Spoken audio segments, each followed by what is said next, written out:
انت مطول؟ لا خلاص قربت. ايه ده علي بعت لك مسج.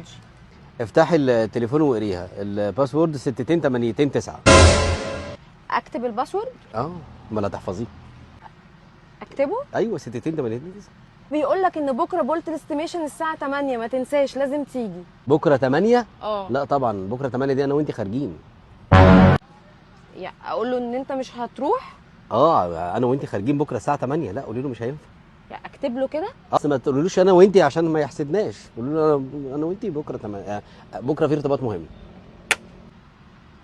لا لا لا لا لا لا لا لا لا لا لا هو مين علي ده اصلا؟ ده تلاقيها علياء وانت كاتبها علي. ما هو مش هينفع يبقى كل حاجه صح كده. انا مش هينفع يبقى في علاقه فيها كل حاجه حلوه كل حاجه صح. مش ده انت بتقولي اكتبي الباسورد، ده انت بتقولي افتحي الموبايل. انت عايزني افتح الموبايل اشوف لانه انت عايز تبين لي ان انت قد ايه شخص كويس. مفيش حد حلو للدرجه دي. لا لا لا لا مش مستوعبه. يعني ايه تقولي اكتبي الباسورد؟ يعني ايه تقولي ابعتي له ان احنا خارجين بكره مع انت عايز تبين لي انت قد ايه كويس، انت عايز تبين لي قد ايه كل حاجه حلوه انت معاك موبايل تاني، معاك رقم تاني. ده علياء صح مش علي؟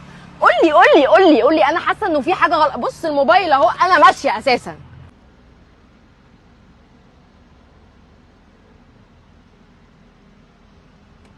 بنت المجنونه.